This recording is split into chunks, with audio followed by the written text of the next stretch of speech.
Elle est désormais une Abidjanaise privilégiée. Julie Payette, la gouverneure générale du Canada, est en visite d'amitié et de travail en Côte d'Ivoire. Pour attester de son statut d'Abidjanaise privilégiée, elle est élevée au rang de citoyenne d'honneur par le gouverneur du district autonome d'Abidjan, Begré Mambé. Pagne, sandales, bracelets, chasse-mouches, Julie Payette reçoit les attributs dignes de ce nouveau statut et la clé de la ville d'Abidjan.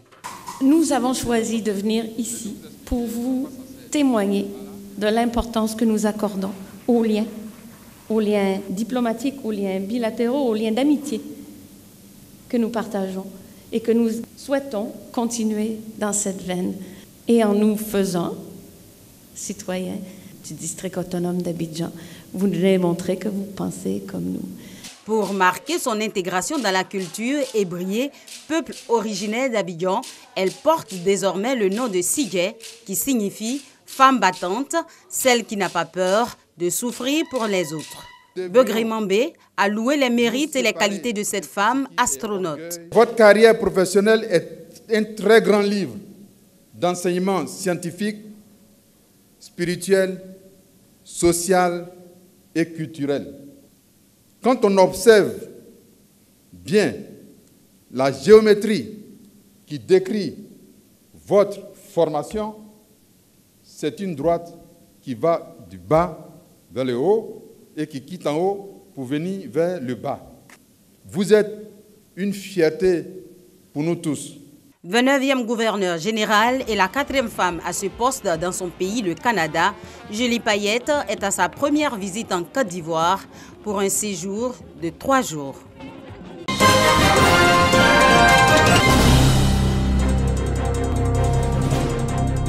Pour éviter les ruptures de médicaments et assurer le transport de tout matériel et intrants dans les hôpitaux, l'UNICEF offre 50 fourgons au ministère de la Santé et de l'Hygiène publique avec le soutien financier du Fonds mondial. L'Agence française de développement AFD a aussi fait don de 5 véhicules de type 4x4. Au total, 55 véhicules destinés à 55 directions départementales de santé, entre autres Toulepleu, Tengrela et Dimbokro. Ce don d'une valeur d'environ 900 millions de francs CFA vise à améliorer la qualité des services de santé. À ce jour, 83 des 86 districts sanitaires ont les capacités logistiques pour assurer une bonne disponibilité des produits médicaux au niveau opérationnel en vue de garantir la continuité des soins de qualité. La mise à disposition de ces moyens de locomotion témoigne de tout l'intérêt que les partenaires portent à l'amélioration du système de santé en Côte d'Ivoire. Je me réjouis de cette collaboration qui permet d'orienter les appuis vers les défis que sont le leadership, le management, la gouvernance en matière de distribution et l'accessibilité des médicaments au dernier kilomètre. Le ministère de la Santé et de l'Hygiène publique exhorte les bénéficiaires à faire preuve de professionnalisme et de rigueur dans la gestion de ce matériel. En septembre dernier, le ministère de la Santé et de l'Hygiène publique avait reçu du Fonds mondial et de la Banque mondiale 7 véhicules de type 4x4 et 8 tricycles. Tous ces dons s'inscrivent dans le cadre du Plan national de développement sanitaire 2016-2020.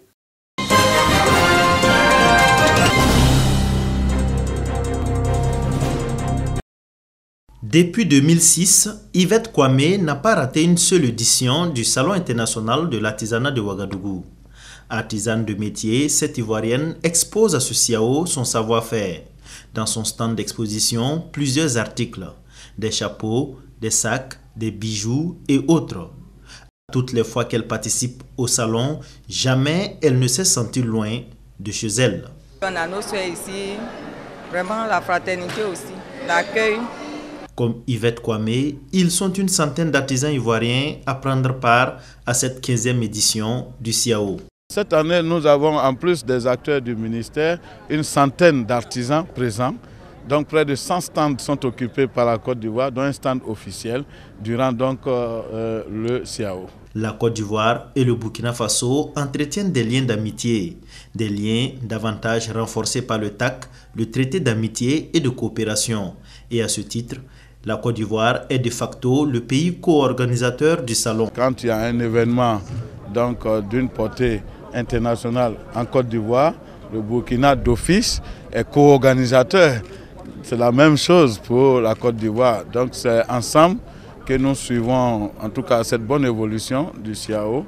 Pour le ministre ivoirien de l'artisanat, Sidiki Konaté, la Côte d'Ivoire sera toujours présente au CIAO. Même mieux, le pays partage une vision commune avec le Burkina Faso, celle de faire de l'artisanat un levier de développement durable pour les deux pays.